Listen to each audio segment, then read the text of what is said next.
Hey, my name is Dan. I used to work at the biggest dealership in the country. Now I teach fine folks like you how not to get fucked when buying a car. Now in this video, I want to talk to you about buying a car from a car shack or a very small car dealership. And here's a couple of dangers that come with it. There's actually a video that I found online. It's from a local news company, and they made this video on December 31st of last year. So, this video is 3 months old. And I want to go over the video, and because they are very limited on time, they did not go into a lot of details. I want to go over that video and dive into a lot of the details and make sure you guys understand the implications and how, most importantly, how you can prevent this happening from you, because this is a pretty big problem. Let's dive into it. What do you think about the fact that a car dealer can do something like this? It's very frustrating. Well, car dealerships are the #2 complaint for the state attorney general's office, only behind unwanted scam calls. Think about this, what he just said. The car dealerships are the second most complained thing to attorney general office right after scammers. I mean, how mind-blowing is that? How shitty is that business of car dealerships in general around the country? I'm not talking about just one. I'm not talking about like just this city. I'm talking about all of them. How bad are they that they are the #2 right behind fucking scammers? Like, does that not blow your fucking mind? Oh God, like there's so many examples I want to give you right now. I'm just trying to like stay on point and not waste your guys' time when I'm making these videos. I want to be like super on point here. And now the Attorney General is getting involved with a pattern that could affect you and your family. Call 6 Investigates' Kara Kenny is here with a story you'll see only on RTV6.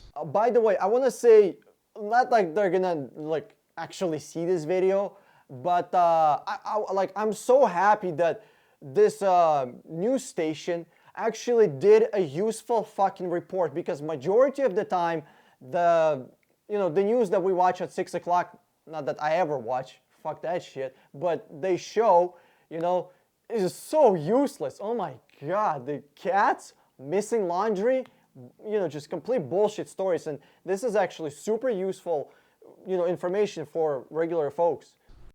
A Crawfordsville man says a local car dealership still owes him a title. He's been waiting for more than a year.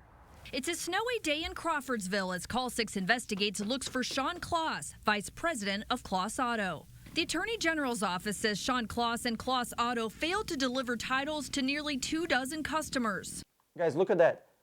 That shed, that building is their fucking office for the actual dealership. There's empty parking lot and a mobile home, half a mobile home. That's it. We got it. A little upset, angry. Look behind them. Look at that blue shop behind them. That shop is further away, and it still is bigger than this little fucking dealership office that they have. This is how bad it is. Guys, don't be buying cars from sketchy places like this. Guys, if their dealership office is out of a mobile home, a tent, a porta potty, a back of a van, that's red flag. Don't be buying cars from dealerships that are super sketchy like this. Joel Endicott says he's still waiting on titles for 2 vehicles he bought from Kloss Auto in summer 2017. If we wanted to sell them, trade them in, anything like that, without a title, we can't. We're stuck. The AG's office also accuses Kloss of taking people's trade-ins but failing to pay off the loans, leaving some Hoosiers with 2 car loans. In August 2017, the Secretary of State's office suspended Kloss Auto's license following an audit of their records. In January 2018, the Attorney General filed a lawsuit against Kloss Auto, alleging the dealer was deceptive in his sales tactics. So here's a couple of things that they said, which was really super important information, but either because the person that's producing this, or however you want to say, whoever's in charge of this actual report, either didn't know or they didn't have the time, because they have limited time. They have an advertisement to go to. So first, his license was suspended. That doesn't really matter. He can get a different license with a different person. His brother, his cousin, his mom, his dad, his friend, a crackhead down the street, pay him $500 and register a business on that guy's head. It doesn't matter. It really doesn't matter. This dealership license the fact that they suspended doesn't mean shit. It doesn't mean anything. All right, let's look at something else here. Over here, there's a lawsuit. It's not a person suing a person. It's a corporation of a state of Indiana. Our states are actually corporations, for those of you that don't know. It's not a government body. It's not the people. It's a corporation. Physical paperwork corporation, stacks of papers. This thick, it's a corporation. Next, Loss Auto is also incorporated. You see it says Inc. It's incorporated. It's a corporation. So it's one corporation suing another corporation. What does that mean? Nothing is actually going to happen. You know, this guy's not going to go to jail. The only thing that will happen, well, I seen this report and I'll tell you, I'm not going to spoil it for you. Check this out. Just last month, Kloss reached an agreement with prosecutors to pay $62,000 in restitution to 5 consumers. The restitution means that it's a financial damage that has to be restored. So this is not, I'm sorry, money. This is not a fine. This is not something that people are getting on top of their car. This is person getting the money back that was owed to him in the first place. So these people could have been doing themselves, but you know, because they're lazy, they didn't want to do it. You know, it's only like for one guy, for one lady, it's almost $5,000, $26,000, $8,000, $1,000, $21,000. I don't know, how can you be lazy when somebody owes you 21 fucking grand? I mean, how lazy do you have to be? So these people, I am guessing, and I think I'm like 99% right on this one. What happened is they brought their cars for a trade-in, and remember how earlier this lady said that he didn't pay off the loans? So these are just the loans that these people are gonna pay back to the bank. That's it. That is it. The fact that their credit is fucked, that the fact that they are most likely are in collection agencies and they're getting hundreds of phone calls and emails from collection agency, who gives a shit about that? The fact that they're not gonna be able to, you know, get a good APR on a washer or a TV or a couch or a house or another car or whatever they're taking out a loan from, their credit is fucked. They're gonna have to pay higher interest rate from now on until they fix their credit, because on their credit it says that they were late on payments or they went into default on their cars while they thought that this guy paid them off. So all they got was the money back. That's it. It's not like anything special was done for them. The BMV must issue titles for 23 customers, including Joel Endicott. 23 titles. This is just, guys, this is not 23 customers that this guy fucked up. This is 23 titles. Can you imagine how many more people he scammed money-wise? This is just the titles that he has to give back. This is insane. 23 fucking people. Kloss did not have to admit he deceived consumers. This guy did not have to admit any wrongdoing. He did not get convicted of anything. He's still perfectly fine and innocent. So it's a significant sum of money for those consumers as well as those who didn't have titles, so they couldn't actually drive their vehicles lawfully on the road. The Kloss Auto case shows why it's important for you to file a complaint if you feel you've been wronged by a business. This is where I am super angry at, well, I guess it's TV. They can't say the same things as I can. I bet those guys never solved a problem in their life. They were filing complaints. That's like, stop raping my wife. Or what? What are you gonna do? I'm gonna file a complaint. Oh boy, who gives a shit about your stupid ass complaint? Literally, these dealerships are screwing people over and over and over and over and over and over, and people are thinking that something is gonna change with a complaint. Really? How many fucking complaints how many dozens of complaints did it take for this dealership to do anything? And something else that's gonna be at the end of this video, it just blows my mind. The Attorney General's office does not handle the criminal side of things. So he did not plead guilty. He was not found guilty. So this guy is still walking around completely innocent. He came to an agreement with the prosecutor. So it's literally 2 corporations. One has a lawyer as a prosecutor. Another has a lawyer as a defense attorney. They were just playing financial games. That's it. These two lawyers were just the only winners here. Well, I guess besides the people that got restitution, are the lawyers that are making money. You know, this guy is still walking around completely innocent. Nothing is gonna happen to him. He has a corporation that he can throw the blame on. Bunch of papers. It's not me. It's the corporation. It's not me. And if you don't know how corporate world works, I mean, it's bad. That shit is scary. Crawfordsville Police Detective Bob Rivers spent months investigating Kloss Auto. I believe I interviewed at least 29 people. He recommended criminal charges against Kloss. I would like to see something happen because it really became evident to me that this guy was hurting a lot of people and just did not care. The prosecutor tells us they're still reviewing the case. Affordable Auto Sales said they moved into this location in October 2017, right after Kloss Auto moved out. They say they still get consumers coming in looking for information about their vehicle and their money back.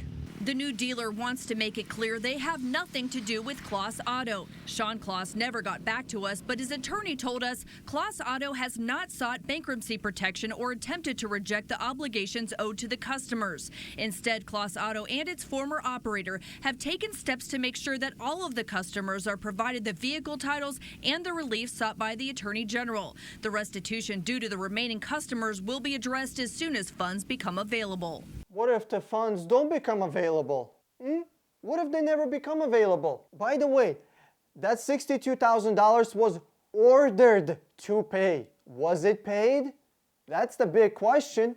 It was ordered to pay. What if the funds don't become available? Why is this report not done as good as it could have been done?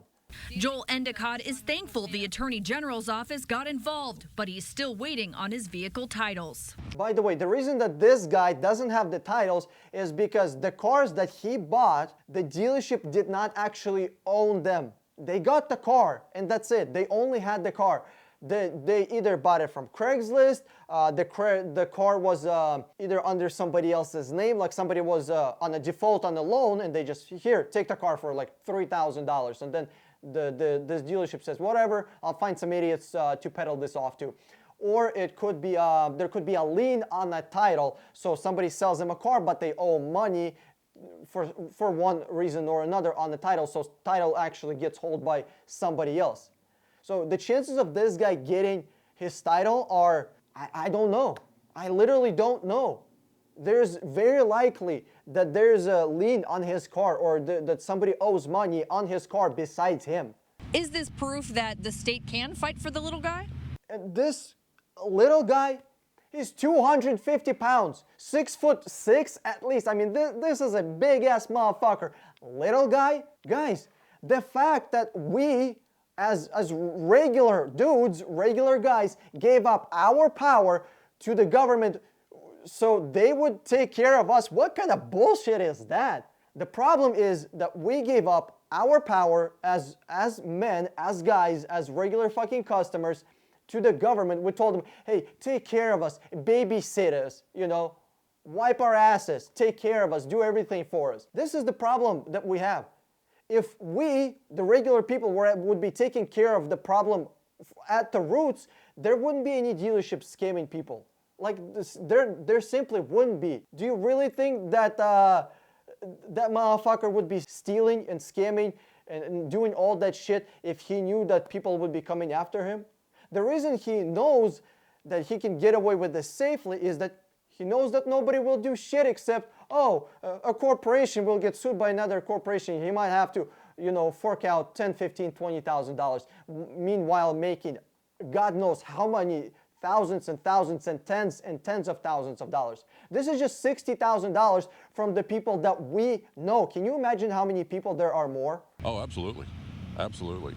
So how can you protect yourself when you trade in a vehicle? Great question. How can you protect yourself when you trade in a vehicle? Don't trade in a fucking vehicle. How can you protect yourself from a rape in a dark alley? I don't know. Don't go through the fucking dark alley? Could that be a solution? I don't know. How can you protect yourself from diabetes? I don't know. Try not buying fucking donuts. I don't know. It's crazy. I know it's wild. I know. Try not doing this dumb shit that gets you in trouble in the first place. Guys, if you're trading a vehicle to a dealership and you get fucked, and the chances that you get fucked are like 99%, when you get fucked, you deserved that. I know I'm being a little hard, but somebody has to be a little fucking hard with y'all. Don't trade your vehicles to a fucking dealership. Only sell them to private parties. And I have videos, a couple of videos, how to sell your vehicles, how to get the most money for your car. Start by asking the dealer when the vehicle will get paid off. Then call the bank and make sure the payoff happened. Finally, make sure the bank is aware of your trade-in agreement.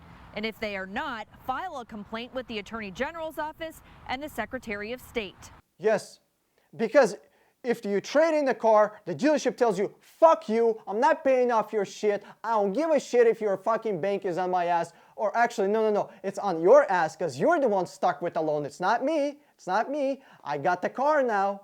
You traded in, you signed the paperwork. Did you read the contract? No, you didn't. So we have the car, you have the loan, fuck you. Oh, what are you gonna do, file another complaint? Go for it. File a complaint. Oh boy, we're so scared. Hey, if you enjoyed this video, give me a thumbs up below and click the subscribe button over my head, or watch one of those two videos if you want to see more money saving tips about cars. This is Dan with 60 Minute Car. I'm signing out, and I'll see you on the internet.